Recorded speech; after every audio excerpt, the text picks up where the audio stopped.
산포도와 편차에 대해서 얘기해 보겠습니다. 자, 산포도가 뭐냐면 산, 흩어져 있다 이런 뜻이고요.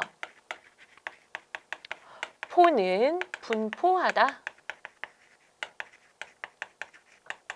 도는 정도라는 뜻이라서 산포도는 자료가 흩어져 분포하는 정도를 하나의 수로 나타낸 값을 우리는 산포도 이렇게 얘기합니다.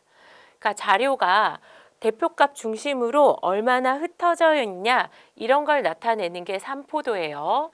별량들이 대표값에 가까이 모여 있으면 산포도가 작고 대표값으로부터 멀리 떨어져 있으면 산포도가 크다 이렇게 얘기합니다. 그리고 산포도로 분산이라는 것과 표준 편차라는 게 가장 많이 사용되는데 우리 나중에 이제 분산과 표준 편차에 대해서 배울 거예요. 자, 그러면 이 산포도는 왜 측정을 하냐? 이 서로 다른 두 자료에서 우리는 대표값을 구할 수 있죠. 그런데 이 대표값만으로는 두 자료의 특징을 나타낼 수가 없어요. 그래서 산포도를 이용해서 두 자료의 별량들이 흩어져 있는 정도를 파악합니다. 그러면 흩어져 있는 걸 파악하는 게 또 왜 중요할까 궁금하죠. 자, 그러면 여기 한번 읽어봅시다. 두 사격 선수가 관역을 향해서 5회씩 총을 쏘아 마친 점수예요. A 선수는 7점, 8점, 8점, 8점, 9점 항상 이런 정도의 점수를 쏩니다. 근데 B 선수는 어떻게 되냐면 6점, 7점, 8점, 9점, 10점을 쏴요. 그러니까 B 선수는 약간 컨디션 좋은 날에는 10점도 쏘고 컨디션 좀 안 좋은 날에는 6점도 쏘고 이런 선수예요.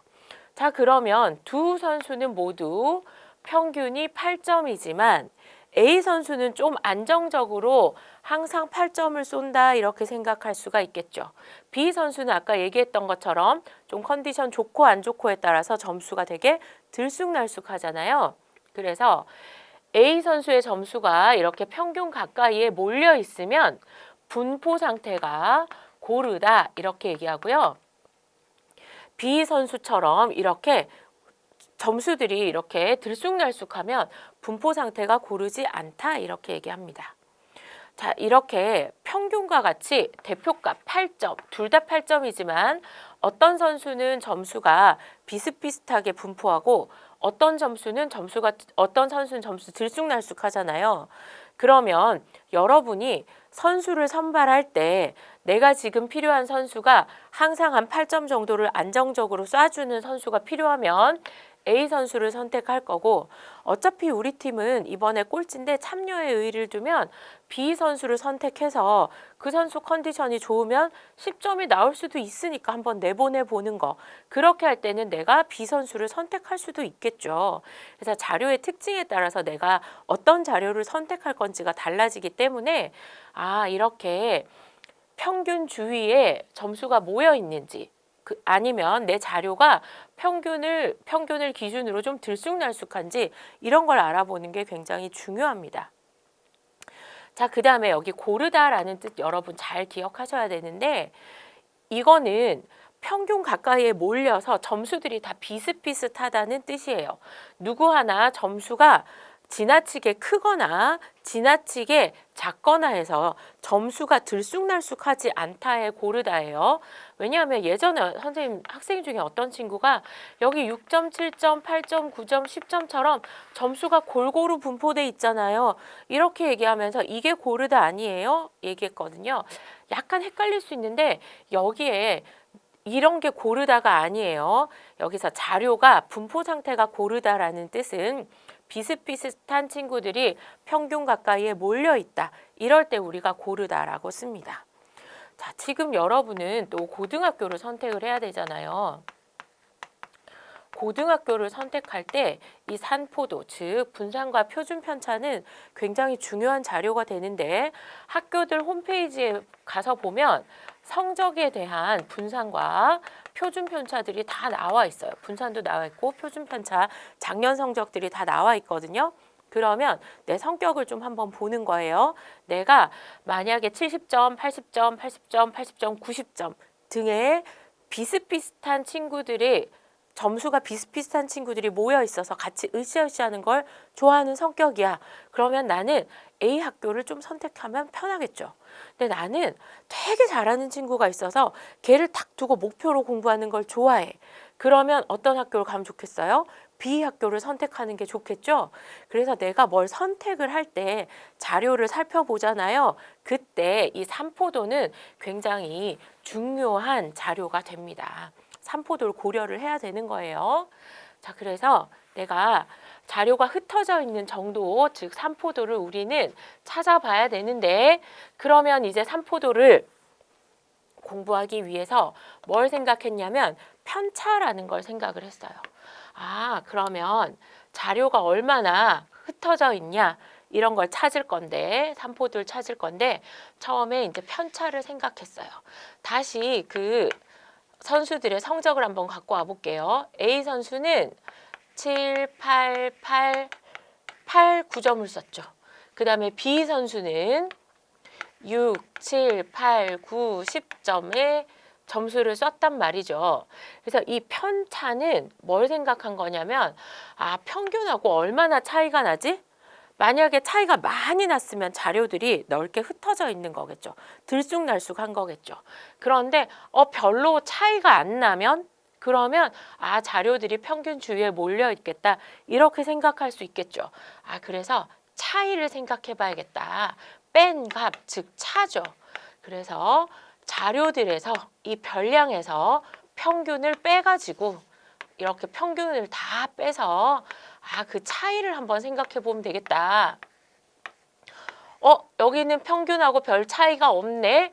아, 평균 주위에 몰려 있구나. 여기는 평균이 8이니까 그래도 차이가 한 이 정도는 나네. 그럼 양쪽 차를 생각하면 4 정도나 차이가 나니까 아, 이 선수의 점수는 평균보다는 좀 이렇게 점수가 들쑥날쑥하겠다. 이런 생각을 우리가 할 수 있겠죠. 그래서 잘 생각을 한 거예요. 그러고 근데 살펴보니까 아, 이 편차라는 거 살펴보니까 차이가 나는 것까지는 알려주는데 얘를 가지고 그래서 하나의 수로 나타내려고 아, 이 차이들을 평균을 딱 내면 되겠다 생각을 해가지고 더했더니 0이 되는 거예요. 여기들도 평균을 내볼까 하고 자료들을 다 더했더니 0인 거예요. 편차를 다 더했더니 0이 됐네? 얘는 왜 이럴까? 그래서 편차에 대해서 좀 더 생각해 보기로 했어요. 편차는 더했더니 항상 0이 되는 거야. 그리고 평균보다 큰 별량의 편차는 당연히 양수겠죠. 왜냐하면 평균보다 크니까 큰 수에서 평균이 작은 수를 빼니까 양수죠. 근데 평균보다 작은 별량은 작은 수에서 평균 큰 수를 빼니까 음수가 되겠죠. 아, 항상 음수랑 양수가 좀 나오겠구나 이런 생각도 좀 들었어요. 근데 또 고민을 해본 거야. 편차의 그럼 총합은 항상 0인가? 그래서 자, 이제 식으로 한번 생각해 보기로 했어요. n개의 자료의 별량을 각각 x1, x2, x3 이렇게 해서 n까지 n개의 자료를 생각해 보기로 했습니다.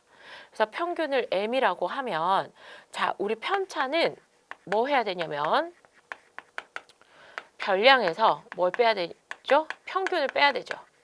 그래서 먼저 평균을 구해봐야겠다 생각을 한 거예요.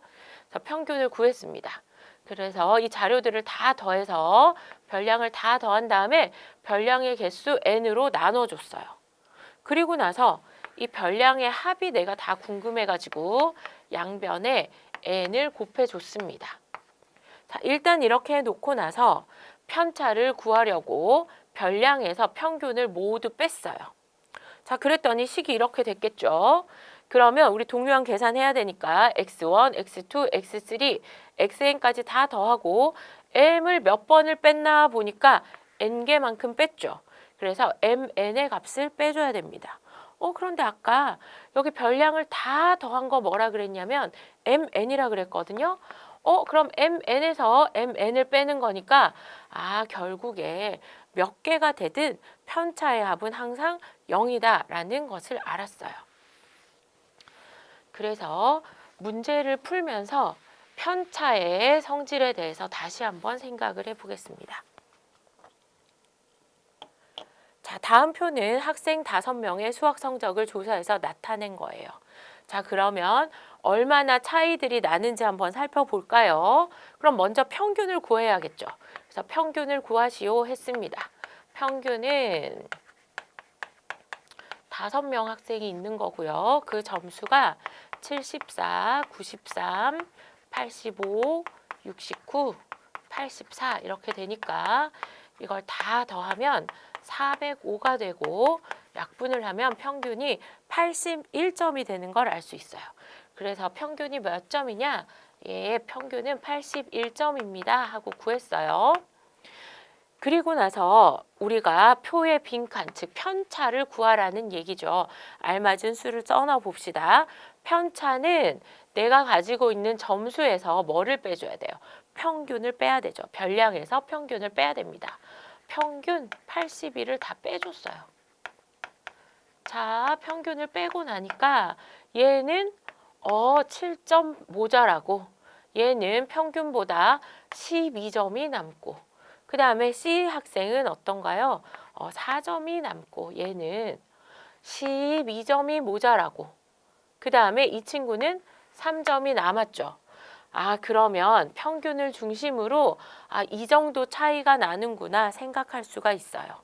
그래서 우리가 편차의 총합을 구해봤더니 이 편 차이를 가지고 내가 평균을 구할 수 있지 않을까? 편차의 평균을 구할 수 있지 않을까? 생각을 해가지고 얘네를 다 더했더니 여기에 12, 12가 없어지고 그 다음 이렇게 없어지면서 편차의 총합이 0이 되는 걸 확인할 수 있고, 편차는 항상 총합이 0이야. 그래서 편차의 평균을 구할 수가 없구나. 이걸 생각을 하고 편차의 특징, 이거 꼭 기억해야 되겠죠. 편차의 총합은 0이구나. 이거를 문제를 풀면서 우리가 알게 되었습니다.